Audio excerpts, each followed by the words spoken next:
진심으로 감사드립니다. 지난 한 주 동안에도 저희들 또 지켜주시고 우리 이 학기도 들어서 우리 두 번째 시간 교육 요원으로 계속 공부할 때에 주께서 함께하여 주셨기만을 간절히 바라고 예수님의 이름으로 기도합니다. 아멘. 정부는 1970년, 76년부터 교사를 했습니다. 주일학교 교사를 시작해서 또 신학교 교수를 하므로 지금부터 한 50년간 이렇게 참 교수와 또 교사의 그런 생활을 했네요. 그럴 때 저는 지금도 항상 그렇습니다만은 저는 항상 목표가 예수님, 오직 예수님, 예수님을 닮아가자.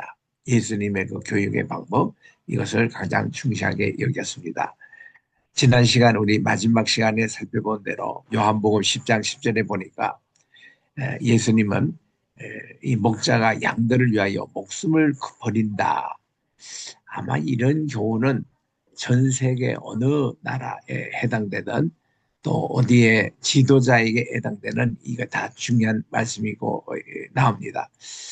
우리가 양들을 위해서 목숨을 버릴 수 있는 희생적인 그런 목자라면은 우리 든든한 양, 또 우리 자랑스러운 목자장 다 이렇게 될 것 아니겠습니까? 그래서 예수님처럼 사랑의 교사, 사랑의 목자상을 보여주는 이것이 항상 저에게도 멘토가 지금까지 되고 있는 것입니다. 이는 우리가 지녀야 할 인격의 요소인데 오늘 누가복음 15장에 보면은 세 가지 비유가 나옵니다. 예수님 비유 하나하나 속에서 예수님의 교육 철학과 또 교육의 실천, 또 인격 이런 모든 것이 배어 있기 때문에 그 비유를 하나하나씩 이렇게 묵상하는 일이 참 중요합니다. 여기서도 세 가지 비유 속에서 생명의 존엄성을 지닌 예수 그리스도께서 인간의 대접을 받지 못하는 소외된 사람들을 사랑하시는 모습, 또 너희들도 이렇게 사랑하라 하는 것을 보여주십니다. 이로보건대 우리는 인간에 대한 관심과 사랑이 관계를 지닌 교사상을 가진 사람이 우선적으로 되어야 함을 배울 수가 있는 것입니다. 자, 여기서 우리 누가복음 15장을 한번 살펴보겠습니다. 여기는 세 가지 비유가 나옵니다. 일은 양의 비유와 일은 드라크마의 비유와 일은 아들 비유 이렇게 셋으로 구성되어 있습니다. 이 세 가지 비유가 모두 다가 공통점이 잃어버렸다는 것입니다. 중요한 것이. 양도 100마리에서 한 마리를 잃어버렸습니다. 드라카마도 10개 드라카마 있는데 이거를 잃어버렸어요. 또 이런 한 아들을 잃어버렸다가 다시 찾은 탕자의 비유를 여기서 볼 수가 있습니다. 이렇게 각 비유는 서로 연결이 되어 있고 잃은 것과 찾은 것 그리고 그것을 둘러싼 천국의 기쁨이 반복적으로 강조되고 있습니다. 우선 우리 이런 양의 비유를 통해서 보면은 한 목자가 100명의 양을 오늘 쳤습니다. 그런데 이 양은 이제 저녁이 되고 해가 기울어질 때에 양우리에다가 한 마리씩 한 마리씩 세면서 이제 들어보냅니다. 그런데 오늘은 한 마리가 없어요. 아무 말입니다. 그래서 이 목자는 한 마리의 잃은 양을 찾으러 지금까지 양이 왔던 그 길을 되돌아갑니다. 되돌아가면서 어떤 낭떠러지나 없는가 혹은 구덩이가 없는가 어떤 위험한 곳은 없느냐 이거를 살피면서 그 길을 따라가는 것이요. 그래서 마침내 찾았습니다. 아마 길을 잃은 양이 낭떠러지 혹은 위험한 곳 이런 데 있었을 수도 있습니다. 그 양의 지팡이가 끝이 굽잖아요. 그걸 가지고 양을 이렇게 끌어올려다가 얼마나 기뻤는지 자기 어깨에 메고 이제 그 우리로 돌아오는 너무너무 기쁨 자기 혼자 만끽할 수가 없어서 동네 사람들 몇 지인을 모으다가 잔치까지 합니다. 내가 양 한 마리 잃어버렸다가 찾았노라고. 그래서 이 기쁨을 이웃과 함께 나누는 이 비유. 이만큼 우리 목회자는 한 영혼이 귀중합니다. 우리 늘 교회 잘 다니고 봉사 열심히 하시고 막 그런 분들도 중요합니다. 그런데 또 이 잃어버린 양이 있어요. 그런 양들을 찾아서 이렇게 그 기쁨을 천국의 기쁨과 함께 나누는 이런 교육자의 그런 샘플의 모습을 여기서 보여주고 있습니다. 이런 드라크마의 비유도 마찬가지입니다. 한 집안에 아주머니가 계셨어요. 그래서 그가 이게 열 드라크마 된 캐시 현찰이 있었는데 이 드라크마 하나가 데나리온이라고 그럽니다. 로마 화폐로서 데나리온. 이 데나리온은 뭔가니 한 노동자가 하루 종일 벌어서 얻은 임금이 이게 데나리온이라 그럽니다. 요즘으로 말하면 노동자의 하루 일당을 말하죠. 여기에 해당되는 그러니까 그 돈이 크지 않지 않습니까? 요즘도 우리 한 일용직이 나셔가셔서 일을 하시면 15만 원에서 20만 원까지 받는다고 그래요. 그 이런 드라크마가 하나가 잊어버렸습니다. 애지중지했던. 그래서 그가 온 집안을 대청소해서 마침내 찾아냈어요. 얼마나 기뻤는지. 그래서 가까운 이웃들을 부르다가 식사 대접하고 잔치를 했습니다. 아마 그 비용이 거의 한 드라크마에 해당되는 양이 들어가지 않을까. 좌우지간 기뻤던 거예요. 잃어버린 거를 다시 찾는 게 이렇게 반갑습니다. 저도 애지중지했던 내 지갑을 두 번이나 잃어버린 적이 있습니다. 한 번은 잃어버렸다가 다시 찾았어요. 얼마나 반갑던지. 서울 영등포 그 앞에 택시를 타는데 내가 택시를 타는 순간에 이 지갑이 땅에 떨어졌던 것 같아요. 그래서 택시 승합장에서 누군가 이거를 발견하고 이제 경찰서를 통해서 제게 연락이 온 겁니다. 아, 이거 얼마나 기뻤는지. 물론 거기에 이제 현찰이 좀 있었습니다. 현찰이 조금 없어진 거는 전혀 문제가 안 되더라고요. 내가 애지중지했던 지갑을 다시 찾은 그 기쁨 정말 놀라웠습니다. 그리고 또 하나 뭐 잊어버렸는데 그거는 영구히 찾지를 못합니다. 한 번은 제가 보스턴에서 공부할 때에 그 MIT 거기는 하버드에 있는 11시까지 도서관에 불을 켭니다. 그러면 그 끄면은 이제 여름에 에어컨도 다 스탑되고 문도 다 이제 잠겨지고 해서 가야 됩니다. 공부할 건 아직 많이 있는데 그래서 이제 우리가 흔히 잘 갔던 곳이 MIT에 간 겁니다. MIT는 24시간 오픈돼서 전기도 켜주고 또 에어컨도 켜주는 그런 교실이 있었어요. 그래서 이제 거기 장소를 옮겨가서 공부를 합니다. 그리고는 새벽 2시쯤 이제 새벽기도 가야 되니까 나오는데 내 차가 없어진 거예요. 그게 88 델타 아주 단단한 차입니다. 이게 8기통이에요. 이 차가 없어진 거예요. 그래서 제가 잘못 주차했나 하고 30분을 찾았는데 결국은 발견하지를 못했습니다. 가까운 경찰서에 가서 일단 차 도난에 대한 신고를 했습니다. 그리고 택시 타고 집으로 왔는데 그 후에 한 3일쯤 경찰서에서 연락이 옵니다. 내 차를 찾았노라고. 얼마나 반가웠는지. 그래서 제가 이제 거기에 가르쳐주는 그 장소로 갔습니다. 갔더니 차라리 안 갔으면 더 좋았을 뻔했습니다. 폐차 주차장이었어요. 거기는 흑인 동네였습니다. 어떤 녀석이 내 차를 훔치다가 이제 쓰고 거기 폐차에 이제 갔는데 여러분 아신 대로 폐차장에는 그게 거울부터 타이어 이 차의 중요한 부분들 다 떼갑니다. 이런 거의 깡통에 해당되는 그거 내 소지품도 많이 없어졌어요. 서류다 책이다 뭐 이런 것도 많이 없어진 그런 모습을 볼 때 얼마나 마음이 아픈지. 그래서 정말 잃어버렸지만은 다시 찾지 못하는 그런 거는 다시 안 보면 참 좋겠다. 이런 내용들을 그때 참 생각한 적이 있습니다. 그리고 우리 세 번째는 유명한 탕자의 비유입니다. 사실 우리가 이 탕자의 비유라고 이 parable of prodigal이라고 이렇게 우리가 붙입니다만은 이거는 조금 탕자의 초점이라기보다도 이제 돌아온 아들의 비유라며 아니면 아버지의 사랑이라는 이런 타이틀을 이렇게 다는 것이 훨씬 이 비유에 걸맞습니다. 어쨌든 여기는 이제 둘째 아들이 이제 아버지에게 미리 자기에게 돌아올 유산을 달라고 그렇게 얘기를 합니다. 그래서 아버지는 이런 거를 허락을 하셨어요. 참 이게 쉽지 않거든요. 그래서 이제 우리도 지금 살아계신 아버지가 계신다 그러면은 거기에 아버지 제게 올 유산을 미리 나눠주십시오.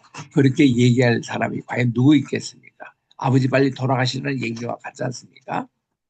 근데 이 아들은 이제 아버지가 좋으신지 어떤 생각이 있으신지 이 돌아올 유산을 미리 나눠주었습니다. 이 집은 아들이 둘밖에 없기 때문에 항상 맏아들에게는 아버지 재산의 3분의 2에 대한 유산을 나눠주신대요. 그리고 3분의 1 가지고 나머지 아들을 나눠주는데 여기는 둘째 아들 하나밖에 없었기 때문에 이 아들에게 3분의 1이라는 아주 거대한 유산이 돌아간 겁니다. 그러면 그 당시 고대 근동법에는 아들이 그만큼 유산을 받았다면 그 유산을 이제 사용할 때도 아버지의 허락하고 되게 사용한다는 겁니다. 아버지 제가 이 돈 가지고 뭐 얼만큼 뭐 사업 자금을 하겠습니다. 이걸 가지고 제가 좀 해외여행 좀 다녀오겠습니다. 아버지에게 이렇게 허락을 하고 아버지 살아 계시니까 아직 그게 원칙입니다. 이 아들은 그런 의논도 없이 그냥 자기 멋대로 먼 나라로 가서 이제 이 돈을 허랑방탕 쓰고 말았다는 것입니다. 이게 그가 탕자가 된 이유예요. 그래서 이제 돈이라는 것은 그렇습니다. 벌 때는 참 정신없이 힘들고 어렵게 벌고 이러지만 쓸 때는 물 쓰듯이 나가요. 이 돈이 그냥 다 나갔습니다. 그래서 그가 이쪽에 어, 집에 와서 그 돈을 다 흥청망청 쓰고 이제 돈이 다 떨어집니다. 돈이 떨어지니 어때요? 친구도 다 없어집니다. 그리고는 그가 먹고 살아야 되잖아요. 그래서 그가 이제 에, 돼지 운박 치는 그쪽으로 가서 이제 짭을 요즘 말하면 알바를 찾았습니다. 거기서 이제 일을 하는데 거기서도 정당하게 임금을 받고 일을 해야 하는데 그게 노동 착취를 당해요. 그가 열심히 했지만 먹을 품삯도 제대로 주지 않습니다. 하루는 그가 불쑥 주저앉으면서 이런 한탄을 합니다. 야, 우리 아버지의 가보면 늘 품꿈이 이렇게 많이 필요한 호도원인데 내가 차라리 아버지와 하늘에 죄를 지었사오니 내가 이 죄에 대해서 다 이게 회개하고 내가 아버지 품꾼으로 하나 돌아가겠노라 이렇게 했습니다. 그러니까 그 당시에 돼지들이 먹는 열매가 쥐염 열매라고 있습니다. 쥐염 열매는 완두콩같이 생긴 것인데 그것이 이제 사에 그밖에 익으면은 당분이 있어 가지고 그 콩도 그렇고 그 껍질도 당분이 있어서 그게 이제 먹혀지는 거예요. 그래서 이걸 가지고 에, 이제 이거 먹곤 했는데 그 쥐염 열매도 주는 사람이 없었다고 그랬어요. 그래서 그는 할 수 없이 고향으로 돌아가기로 했습니다. 참 잘 생각한 거예요. 사람이 돈 떨어지고 배고프고 외로우면은 자동적으로 고향을 생각합니다. 그리고 생각할 때 아버지에게는 돌아갈 체면이 없었어요. 그래서 그가 하늘과 아버지에게 죄를 지어 싸우니 이거를 깨닫습니다. 회개입니다. 그래서 그는 먼 거리를 다시 돌아왔는데 야, 이 아버지는 이 둘째 아들이 집을 떠나가고 나서 하루도 이렇게 몸 편히 쉴 수도 없었고 잠도 못 자시고 그리고 기쁨도 없이 언제 이 아들이 오나 늘 이렇게 쳐다봤다는 것이죠. 우리 한문에 보면은 부친이란 말이 나옵니다. 아비 부자에 친할 친자. 그 친자의 한문에 보면은 설립에다가 나무 이렇게 됩니다. 나무 위에 서에 서서 그 옆에 볼견을 씁니다. 요게 이제 부친할 때에 바라볼 견인데 지금 이 아버지가 그런 자세로 아들 돌아오는 것을 기다리고 계셨는데 어느 날 해가 이제 점점 서쪽으로 내려가는 시간에 보니까 저기에 거지 모양을 한 아들이 돌아오는 거예요. 아무리 그 행색이라도 아들의 걸음걸이와 그 모양은 금방 알아볼 수가 있습니다. 그래서 이 아버지가 뛰쳐나가지고 이 아들을 이렇게 당깁니다. 그런데 보니 이 아들은요, 아버지 집 돌아올 때에 감히 이 아들의 신분을 나타내는 아들의 옷을 잊지 못하고, 그리고 이 신발도 그는 신지 못합니다. 그 당시 종들은 신발을 신지 못했어요. 그리고 이 가락지며 이런 것은 어디에 없습니다. 이런 상태로 이렇게 돌아온 거예요. 그 아버지가 그거를 따지지 않았습니다. 너 형식이 뭐냐? 너 그 많은 돈을 어디서 썼느냐? 이런 것 전혀 묻지 않으시고 살아 돌아온 것만 해도 너무 감사하고 너무 바빠서 아들을 바치고는 이러고는 집에 다 왔을 때에 종들에게 그렇게 얘기합니다. 여봐라, 여기 우리 아들, 둘째 아들이 돌아왔다. 죽은 줄 알았는데 돌아왔다. 너무 반갑다. 빨리 아들이 입는 그 옷을 가져오느라, 또 아들이 신는 신발을 가져오느라, 그리고 아들의 표식이 있는 가락지, 이거를 가지고 다 띄워주라. 그렇게 한 겁니다. 아, 그러니 여기에 이제 이 아들은 돌아와서 아버지 집에서 샤워도 하고, 그리고 그가 머리에 기름도 바르고, 또 아버지의 그 복장, 아버지가 주는 아들의 그 옷을 갈아입고, 그리고 신발도 이렇게 아들의 신발로 갈아 신고 종의 신발을 버리고, 그리고는 가락지 아버지가 끼워준 거 아니 아들의 신분으로 다시 된 거예요. 아버지, 제가 아버지와 하늘에 죄를 지어 사오니 저를 감히 아들이라 여기지 마시고 종의 하나로 생각하셔서, 우리 아버지 농장에는 늘 이렇게 일꾼이 많이 필요하신데 그런 일을 아는 풍분으로 저를 상해달라 이렇게 했더니 아버지가, 야 이놈아 무슨 말이냐, 너는 내 아들이야. 아버지는 두 말도 안 하시고 이 아들을 받아주시는 거예요. 이게 다 예수님의 사랑입니다. 예수님이 모범적인 교사로서 우리가 어떻게 이를 상황 속에 우리는 어떻게 행할 것인가, 이거를 이제 행하는 그거에 하나의 본을 우리 주님은 이 비유를 통해서 다 보여주시는 거예요. 그래서 이때 이제 큰아들이 밤새 낮새도록 일하다가 집에 귀경합니다. 집에 오니까 풍악 소리가 들리고 음악 소리가 들리고 잔치 분위기입니다. 그래서 종을 불러다가 이 무슨 소리냐 했더니 이제 자기 동생 얘기를 해줍니다. 이때 형이 발끈 화를 냅니다. 나는 아버지에게 그렇게 충성하고 지금까지 한 번도 애매한 적도 없고 해외여행 한 것도 없고 이랬는데 아버지는 나와 친구를 위해서 염소새끼 하나 잡아주지 않으신데 저렇게 많은 돈을 가지고 허랑방탕하고 사용하였던 내 동생을 위해서는 송아지를 잡고 이게 동네 장치를 부리고 이 뭐냐라고 집에 들어갈 생각을 안 합니다. 가려고 하지 않습니다. 이때에 이제 아버지가 직접 나오십니다. 아들아 어서 오너라. 너무 오늘은 기쁜 날이 아니지 않을까. 나의 잃어버렸던 아들이 돌아왔고 너의 잃어버렸던 동생이 돌아왔노라. 그것도 살아서 돌아왔노라. 너무 기쁜 날이 아니냐. 그랬더니 이 아들이 아버지에게 불평을 합니다. 아버지, 어떻게 저는 아버지에게 충성을 다했고 아들이 이랬는데 어떻게 아버지가 그럴 수 있습니까?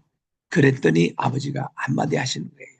얘야, 내가 가진 모든 재산은 다 이미 너 것이 아니냐.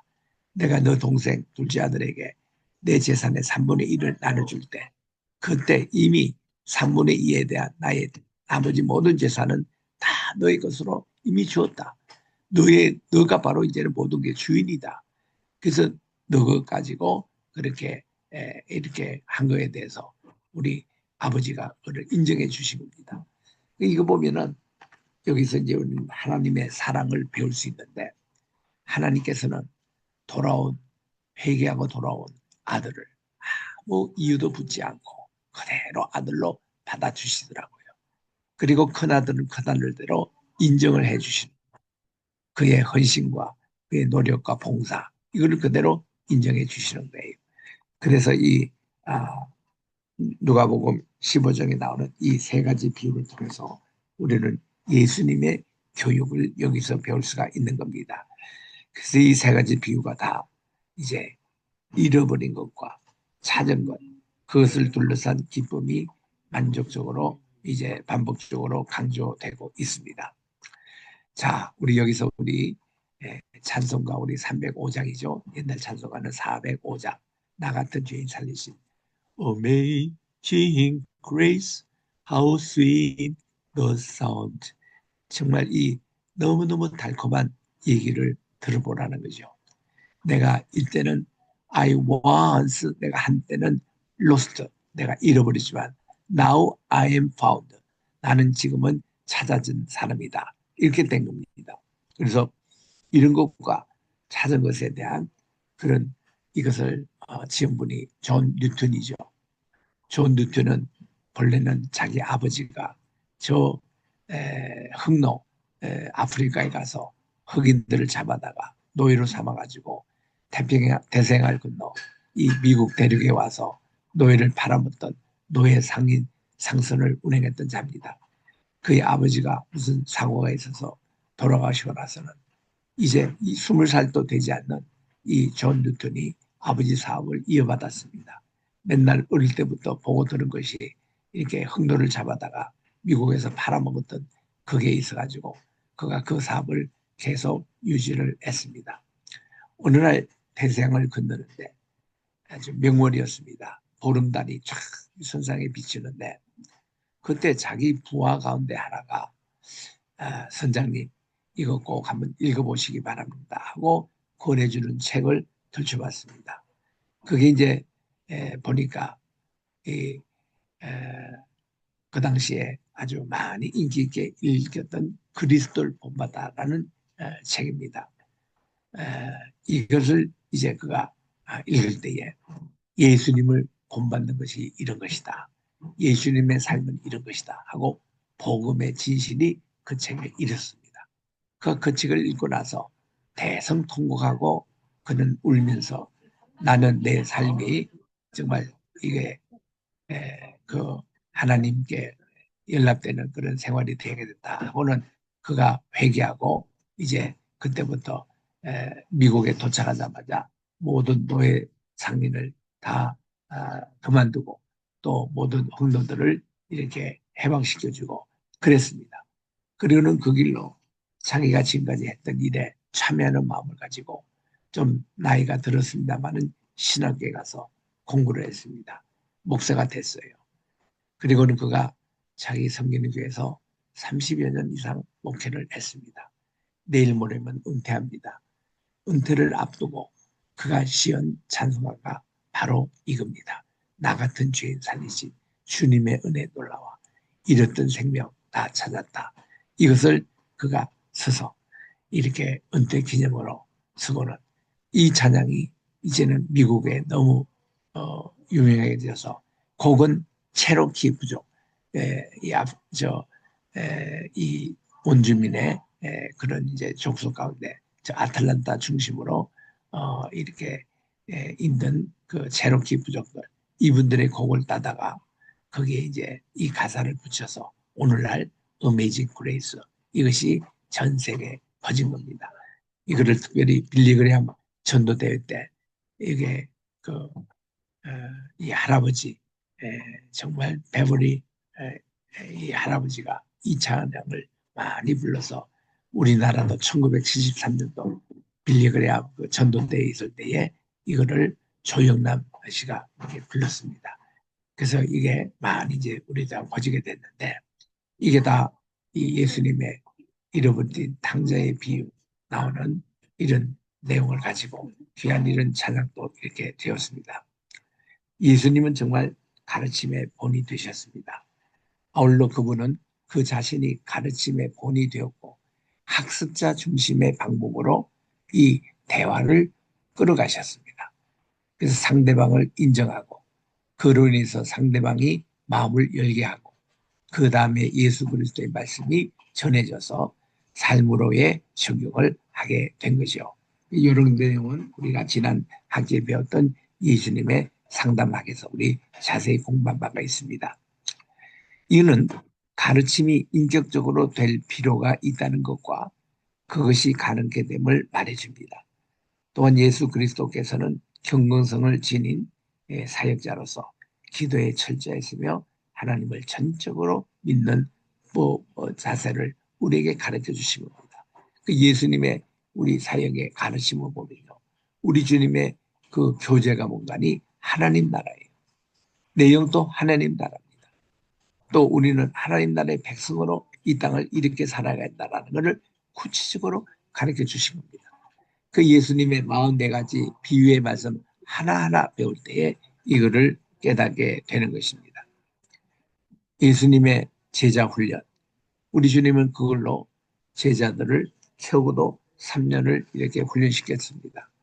이 3년, 오늘도 우리가 신학교 들어오면은 MDB 과정, 일반 대학을 졸업하고 3년을 공부해서 목회학 석사를 받습니다. Master of Divinity. 그것이 3년의 훈련은 예수님으로부터 시작이 된다라.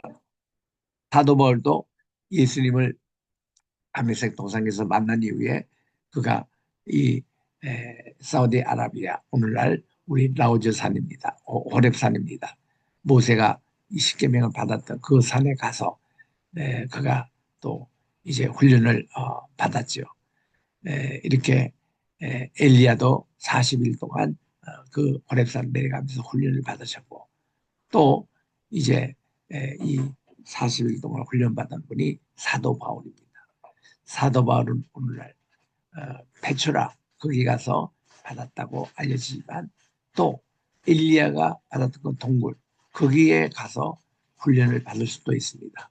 그래서 40일 동안 예수님의 가르침을 받아서 그도 사도가 된 거예요. 이런 예수님의 제자 훈련 이렇게 3년 동안 주님을 따라다니며 그들이 이제 우리 주님의 교육방법을 다 배운 거죠. 계시에 기초한 이 기독교 교육 이런 것들이 얼마나 중요하다는 것을 우리들은 알 수 있습니다. 예수 그리스도의 교육 철학은 양보다는 질입니다. 철저히 제자 훈련에 관심을 기울이셨습니다. 따라서 교사는 예수 그리스도의 가르침이 기본 구조를 잘 이해하여 질적 구조 속에서 창조적인 일꾼을 양육하는 교회들이 될 수 있습니다. 우리 장로교를 시작했던 우리 칼빈 선생님도 그분의 목사님입니다. 칼빈 목사님도 그런 얘기를 했습니다만은 모든 목회자는 자기가 한 설교처럼 살아야 된다는 거죠. 그래서 교인들은 그거를 본다는 겁니다. 우리 목사님은 설교의 말씀 전해준 대로 사시나 안 사시나 그거를 본다는 겁니다. 그래서 우리는 모든 교사가 그렇습니다. 교사는 이 자아이들에게 모든 행동을 그대로 전수를 해줘야 되는 겁니다. 제가 섬겼던 아버님 교회, 제가 그때도 유치부 교사를 할 때인데 그때 한 매주마다 오는 50명의 어린아이들이 교회에 도착하면 뭐 놀고 뛰놀고 와글와글 합니다. 그래서 제가 교사 훈련을 할 때에 항상 여러분들의 하나하나가 다 이 아이들의 교육이 된다. 그렇게 가르쳤더니 한 번 여교사님이 교회 오시는 순간부터 늘 강당 앞에 무릎을 꿇고 기도하시는 거예요. 5분, 10분 합니다. 뛰노는 애들이 왔다 갔다 하다가 자기 선생님이 기도하는 모습을 보고 한두 명 선생님 따라서 기도에 동참하기 시작합니다. 다음 주에는 더 많은 아이들이 동참을 합니다. 그러더니 어느 순간에는 애들이 교회 오면은 뛰어놀지 않고 선생님처럼 기도하는 모습을 보이더라고요. 그런 내용에 우리 선생님들이 특별히 조심해야 될 게 이 아이들이 이제 그 기도 시간에 눈 감고 손을 모으고 고개를 숙이고 이렇게 안 하는 애들을 발견해서 막 꿀구밤을 때린다든가 매질 난다든가 그런 그게 있습니다. 근데 아이들은 굉장히 예민합니다. 내가 어떻게 기도 안 하는 모습, 눈 뜨고 있는 모습을 어떻게 봤지? 가만 보니까 선생님이 기도 시간에 눈 뜨지 않고 그 살피는 거예요. 그러니까 이 아이들에게는 그게 상처가 되는 겁니다. 선생님은 우리는 기도 시간에 눈 감으라 해놓고 선생님은 눈 안 감고 우리를 살핀다. 이렇게 된 거예요. 그게 우리는 조심해야 될 것입니다. 우리는 말 하나, 행동 하나 늘 우리는 이 교육자의 모습으로 본을 보여야 된다는 거. 그래서 이 창조적인 일꾼을 잘 양육하는 교회들이 될 수 있도록 모든 그런 경건성과 전문성 이런 자질 개발을 훈련을 해서 이 아이들에게 잘 교육할 수 있는 이것이 예수님의 제자 훈련의 모습입니다. 다음에 우리 넘어갈 것은 유대인들의 그 이제 예, 교육 방법을 배우겠습니다. 유대인의 교육 방법은 전 세계적으로 유명합니다. 유대인은 숫자가 전 인류의 0.2%밖에 되지 않는데 노벨상은 300개 이상을 휩쓰는 그 비결이 어디 있느냐? 유대인의 교육이 있다고 봅니다. 여기 지금 4번 유대인의 회장이 아니고 회당입니다. 그 글자 고쳐주시기 바랍니다. 회당. 이 회당은 예배와 성경 공부 그리고 유대인들의 모임의 그 센터입니다. 여기서는 매주 안식일 되면 기도와 성경 낭독, 해설, 찬미, 교제 등으로 구성된 회당 예배는 흩어진 유대인들에 의해서 발전된 것입니다. BC 588년에 이제 북쪽 나라는 720년에 망해가지고 아수를 위시해서 저 동방끝장까지 이제 디아스포라 유대인들이 이렇게 흩어졌잖아요. 근데 남쪽 유다 왕국은 588년에 이게 신바빌론 제국인 여기 느부갓네살 장군에 의해서 멸망이 됐을 때 솔로몬 성전도 파괴가 됐습니다. 그러니 예배 센터가 없어진 거예요. 동시에 모든 제사장들도 모든 권리를 박탈을 당했습니다. 여기에 대제사장, 부제사장, 3명의 수문장들 비롯한 성전의 고위 관리들이 모두 포로로 잡혀갔습니다.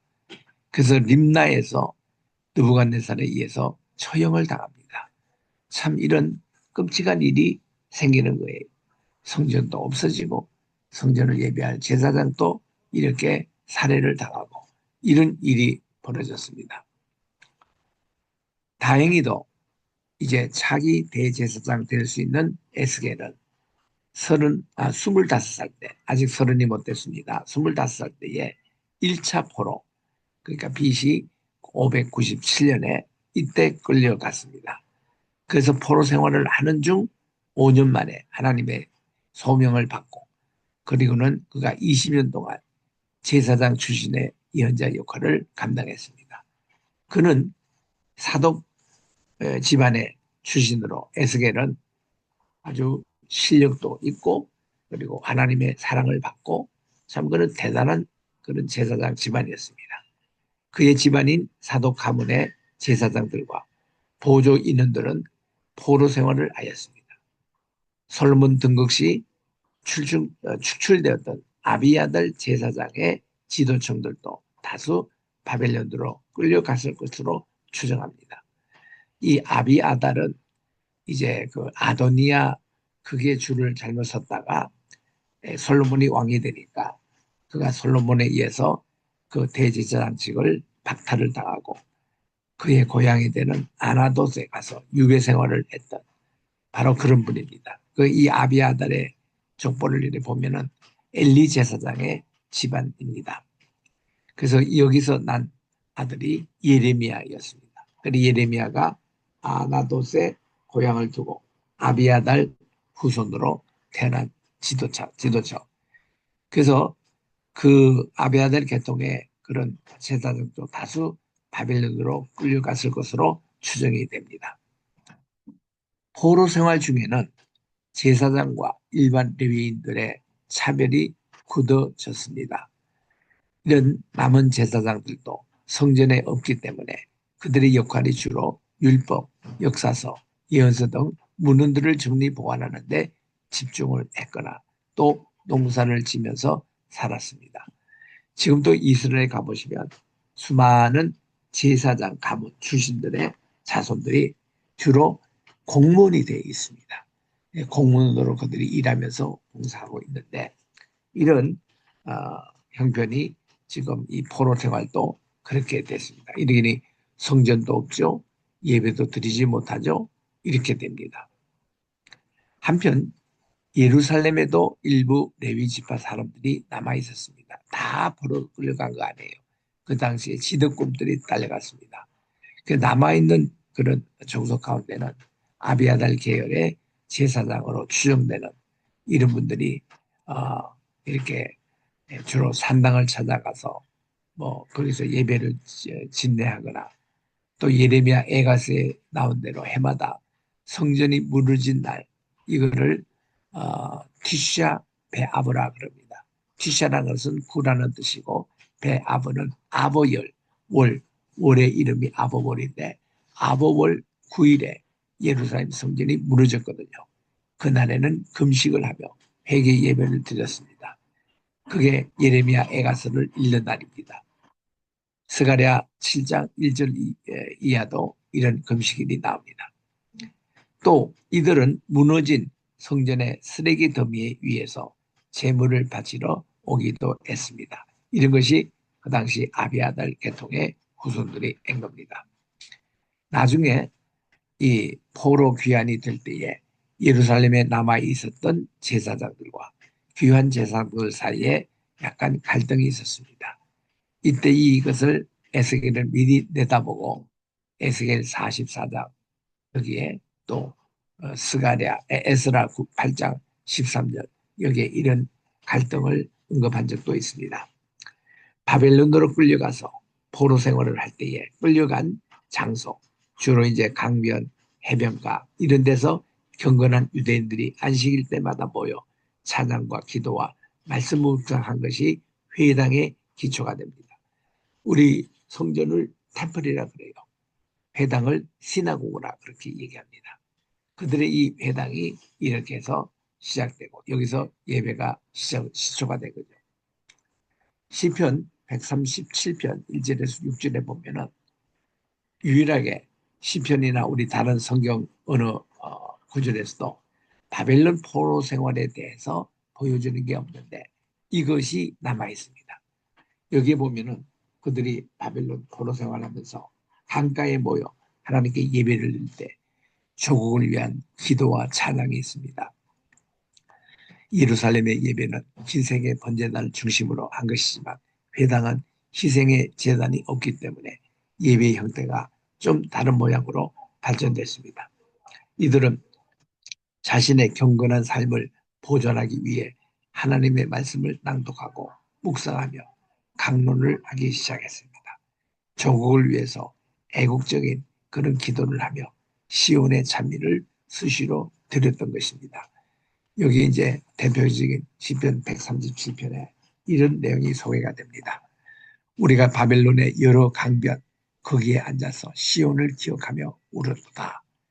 그 중에 포도나무에 우리가 우리의 수금을 걸고 이 수금은 하나님을 찬양할 때만 쓰이는 것입니다. 이거를 그렸는데 이는 우리를 사로잡은 자가 우리를 이제 포로 관리하는 자 바벨론 사람입니다.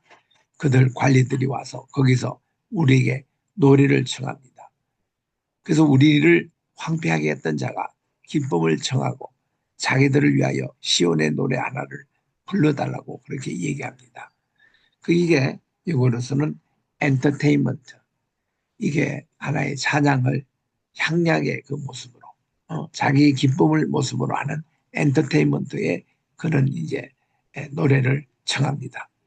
그런데 4절에 보니 우리가 이방 땅에서 어찌 여호와의 노래를 부를까? 이거를 하나님을 찬양하고 예배용으로가 아니라 엔터테인먼트로 부를 수 있을까? 그럴 수 없다는 겁니다. 그래서 예루살렘아 내가 너를 잊을진대 내 오른손이 그의 재주를 잊을지로다 이렇게 말씀합니다. 절대로 우리는 떠나온 예루살렘, 떠나온 이스라엘을 잊을 수가 없다는 것이죠. 만약에 우리가 예루살렘에 있다면 여기 지금 잡혀온 모든 분들이 기술이 대단합니다. 그들의 기술 이걸 가지고 대바벨론 제국 건설하는 데 사용하도록 이들을 잡혀온 자들이 이제 그렇게 하는데 이것이 재주를 잊을지어다. 내가 예루살렘을 잇는다면 내 오른쪽에 있는 모든 이거를 무슨 동상을 만든다, 뭐를 이렇게 건축을 한다, 이 모든 기술이 다 잊어질 줄 하고 이렇게 절대로 예루살렘, 두고 온 이스라엘을 잊을 수가 없다는 것입니다. 그래서 6절에 보니 내가 예루살렘을 기억하지 아니하거나 내가 가장 즐거워하는 것보다 더 즐거워하지 아니하면은 내 혀가 내 입장에 붙을지나. 여기 두 가지 얘기예요. 첫째 하나는 손으로 만드는 모든 간의 공예며 또한 이제 건축, 요즘으로 말하면 다 이거 이 건축가하는 분들 아파트를 짓는다거나 교량을 짓는다거나 터널을 만든다거나 이런 토목공사에 있는 이분들의 그 손의 재주를 잊을진대 하고, 두 번째는 내가 이제 예루살렘을 기억하지 않고 만약에 잊어버리거나 또 그 가장 즐거워하는 것보다 더 즐거워하지 아니할진대 내 혀가 내 입천장에 붙을지니라. 이분들은 다 입으로 사는 사람이에요. 입으로 말씀을 전하고 교사 생활하고 또 이제 대언자 생활을 하고 다 입으로 하는 분들인데, 만약에 예루살렘을 잊은다면 내 혀가 내 입천장에 붙을지니라. 이렇게까지 그들은 절대로 예루살렘을 잊지 않겠다는 겁니다. 기억한다? 이게 예배예요. 예배는 뭐냐? 하나님의 창조, 하나님의 그 구원의 섭리, 하나님이 하시는 모든 일을 잊지 않고 하나씩 기억하는 게 예배입니다. 그래서 우리는 예수님께서 말씀하시기를 이 떡을 먹으며 이 잔을 마시고 나를 기억해달라고 우리 주님 말씀하시잖아요. 우리 사카르라는 기억이라는 이 단어. 우리 이거 굉장히 중요합니다. 그래서 여기에 그렇게 나오잖아요. 그리고 7절에 보니까 여호와여 예루살렘이 멸망하던 날을 기억하시고 에돔 자손을 치소서라고 한탄을 합니다. 이 에돔은 누구예요? 에서의 후예 아니겠습니까? 에서의 후예인데 자기 동생이 되는 야곱, 이 예루살렘이 멸망을 당할 때에 어떻게 못된 짓을 했냐면 그들의 말이 헐어버리라 헐어버리라 그 기초까지 헐어버리라 세 번이나 강조하면서 예루살렘이 그 느부갓네살 왕에게 무너질 때에 이렇게 응원을 했다는 것입니다. 그래서 그게 굉장히 마음의 상처를 많이 받습니다. 이 에돔 자손에 대해서. 그래서 그들을 절대로 용서하지 마시고 그 자손을 치소서라고 말씀해 주십니다. 그리고는 이제 그 기초까지 헐어버리라. 우리 예루살렘이라는 말이 무슨 뜻입니까? 기초를 낳다라는 뜻이에요. 무슨 기초? 평화입니다. 평화의 기초, 샬롬. 이거를 낳는다는 것이 예루살렘이란 말인데 그 기초까지 헐어버리라. 그리고는 8절에서 이렇게 말합니다. 멸망할 땅 바벨로나. 바벨론은 직접 예루살렘을 이제 물질은 옷인데 내가 우리에게 행한 대로 내게 갚는 자가 복이 있으리로다. 내 어린 것들을 반석에 메어치는 자는 복이 있으라 해서 8, 9절은 직접 이렇게 멸망케 한 바벨론에 대해서 아주 한탄을 하고 있는 내용이에요. 그래서 우리 시편 137편은 참 애국의 시, 또 어려움을 당할 때에 하나님만 이렇게 바라보고 절대로 하나님의 그 은혜를 잊지 않고 그들이 아무리 노래 한 곡, 시온의 노래, 엔터테인먼트로 불날 때는 거기서 응하지 않고 정말 했던 이 137편이 바벨론 회당 예보의 아주 기초가 되고 있는 말씀입니다. 뿐만 아니라 이들 그 당시 포로 생활했던 유대인들은 자기 정체성을 이어가는 교제를 합니다. 안식일을 엄수합니다. 할례를 계속 행합니다. 구약의 음식 규례인 코셰르를 준수하고 강조합니다. 이 코셰르 음식에 보면은 이 대부분이 이게 그 야식이 많습니다. 채식이 많습니다. 채식만 먹는 게 아니에요. 고기도 먹을 수 있습니다. 먹을 때 단 피채로 먹지 말라. 이 규정대로 내가 오늘 저녁에 우리 소고기를 먹는다. 바베큐를 하고 먹는다. 유대인들도 바베큐 좋아해요. 그런데 이 고기를 반드시 반나절 정도 소금물에다가 이렇게 두면은 피가 다 빠져나가요. 그러면 고기 자체는 약간 좀 그 굳어 있습니다. 좀 질깁니다. 근데 질기는 고기에 포도주를 좀 이렇게 치면은 이게 연하고 부드럽게 되는 거예요. 이런 것이 코셰르 푸드입니다. 그들의 음식 규도를 그들의 식으로 정결예식적으로 만든 이것을 강조하면서 유대인이 공동체 생활을 유지했습니다. 초기에는 어느 가정이나 야외, 물가에서 모였는데 어느 때부터는 모임 장소로 회당을 지었을 것입니다. 안식일이 되면은 그들이 차를 타지 않고 또 마차를 타지 않고 걸을 수 있는 제한거리가 약 2km, 조금 더 정확하면 1마일 정도입니다. 1마일은 1.6km예요. 이것을 이제 요 내에 하나씩 회당을 지었습니다. 그리고 그들이 모여서 주중에는 학교로 사용하거나 회의 장소로 사용했습니다. 이것이 지금 발달된 게 주이시 센터라고 그래요. 그래서 미국이나 세계 어디건 주이시 센터라고 곳곳에 세워지는데 이게 다 신하고고 이게 회당의 모습인 것입니다. 이 회당은 유대인 공동체의 센터였습니다. 회당의 기능은 이 마을 주민 회의를 위한 공회로 사용하고 평소에는 학교로도 사용되고 학생들이 성경을 읽고 그 설명을 들었습니다.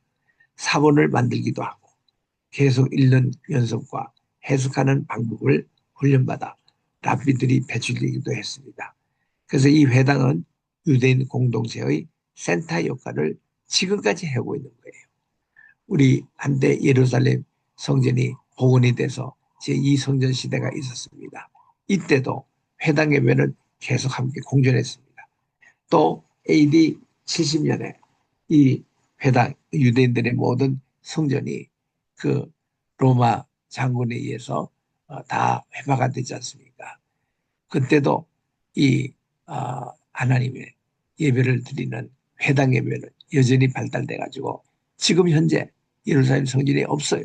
없는데 예루살렘 저 유대인들은 다 회당을 지금도 지어가지고 그들의 공동체 생활을 유지하고 있습니다.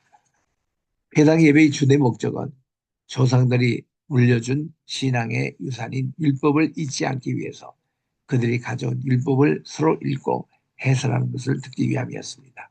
이러한 과정 속에서 찬송과 기도가 첨가되는 것은 매우 자연스럽고 필연적이었습니다.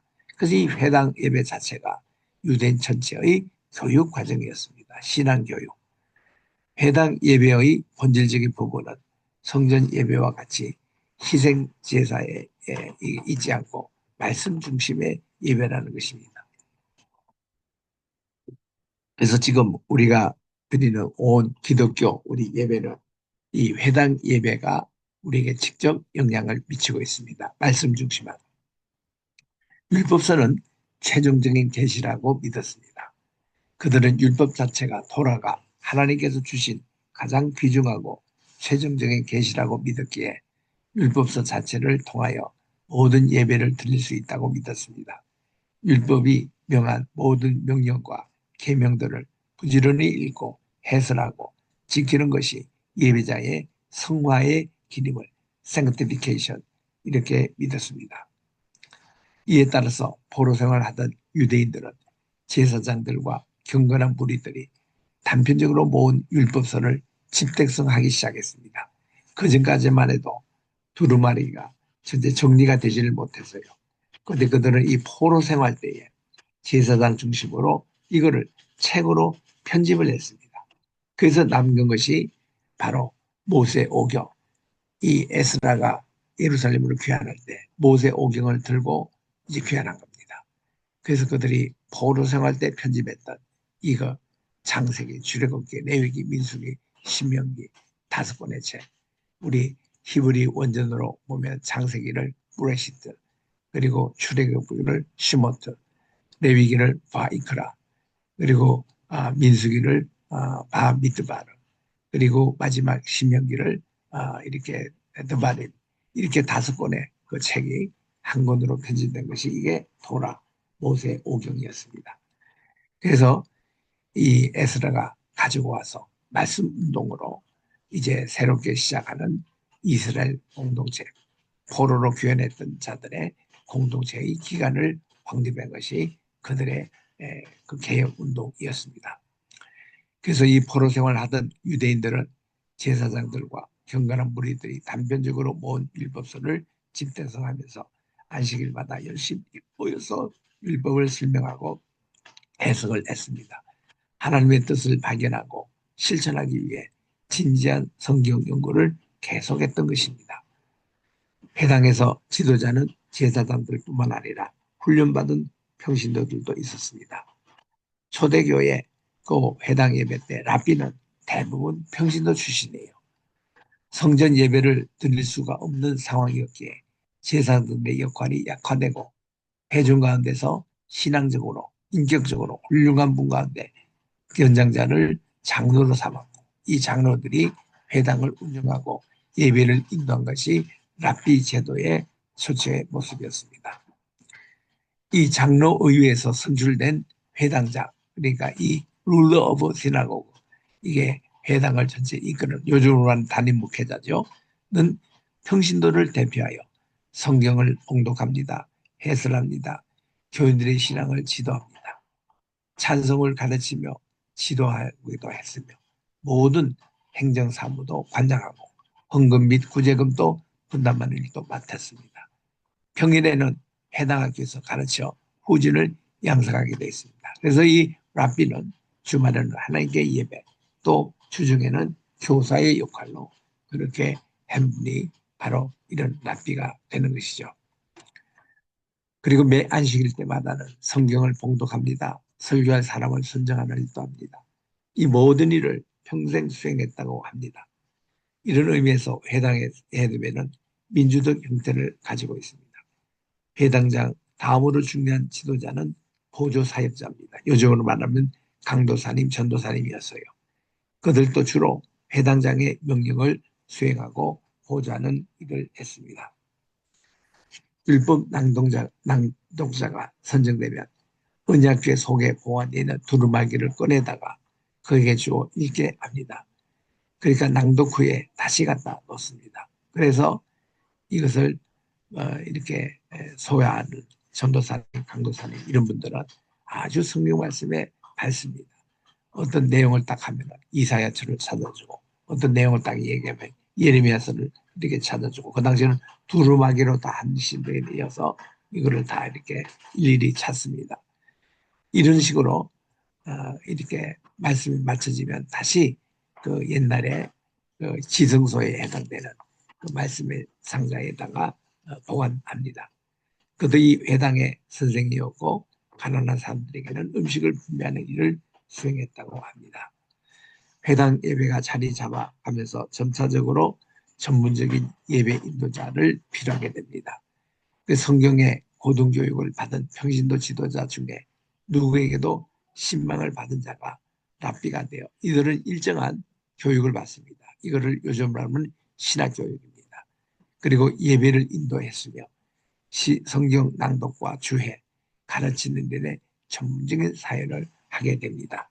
그래서 이들이 레위 지파 출신이 아니더라도 평신도 출신들도 이렇게 말씀의 사역 훈련을 받고 요즘으로 말하면 우리가 신학교육을 받은 사람이 이렇게 또 랍비가 되고 또 랍비를 보좌하는 자들이 됩니다. 그래서 레위 지파 이외에도 랍비가 될 수 있다. 그는 교수 생활과 경건 생활에 최선을 다했습니다. 이와 같이 회당 예배가 민주적이고 평신도 중심적이었으며 교육적이고 친교 중심인 분위기가 후대의 기독교나 이슬람교에 상당한 영향을 끼치게 됩니다. 오늘날 교회도 평신도 출신이 신학교에 가서 훈련을 받아 또 이런 전문 사역을 감당하는 것도 이의 영향입니다. 구약시대처럼 레위지파만 제사장이 되었던 것과는 대조를 이룹니다. 그래서 유대인들이 포로 생활을 할 때뿐 아니라 또 고레스 왕조의 칙령이 BC 539년에 있지 않습니까? 이것으로 모든 유대인의 포로민들이 예루살렘으로 돌아갈 수 있었습니다. 그런데도 회당 예배가 계속이 됐습니다. 그래서 이 성전은 먼 곳 예루살렘까지 가야 되지만 회당 예배는 각 마을에 1.6km 내에 하나씩 있었기 때문에 이것은 계속 지속됩니다. 그래서 135년 AD 하드리안 황제가 이 예루살렘 모든 성전 중심한 예배를 폐할 때까지도 이 회당 예배는 지금까지 2000년 동안 계속되고 있는 게 회당 예배입니다. 제2성전이 건설된 후에도 회당 예배는 지역별로 계속됐습니다. 바빌론에 남아있던 유대인들도 회당 예배를 전속시켰고 그 후에 알렉산더 대왕에게 정복을 당했을 때도 진취적인 유대인들은 자원에서 지중해 지역으로 이주해 가서 회당 예배를 계속 드렸던 것입니다. 그래서 신약 성경에 보면은 예수님께서도 그분의 습관대로 규례대로 회당 예배에 참석하셨다라고 누가복음 4장 16절에서 20절 나와요. 예수님이 공생애 하시기 전에 자라났던 곳이 나사렛입니다. 그 나사렛 회당은 예수님의 최초의 학교이자 이곳에서 예배를 드렸던 곳으로 우리 주님은 또 공생애가 시작되면서도 이 회당 예배에 참석했던 것이죠. 사도들이 지중해 주변에 소아시아에 전도하러 다닐 때도 항상 유대인들이 사는 곳인 회당 예배에 가서 복음을 전했습니다. 바울도 소아시아 지방과 그리스 지방에 있는 도시를 방문할 때마다 안식일에 이 유대인들이 모이는 회당을 찾아간 것입니다. 그 이곳에서 하나님께 예배드리고 교육이 이루어졌다라는 것을 알 수가 있습니다. 오늘은 여기까지 우리 가도록 하겠습니다. 오늘은 예수님의 그 교육, 모범적인 것과 우리 또 회당 예배에 대해서 살펴보았습니다. 혹시 질문 있거나 이런 분들은 우리 저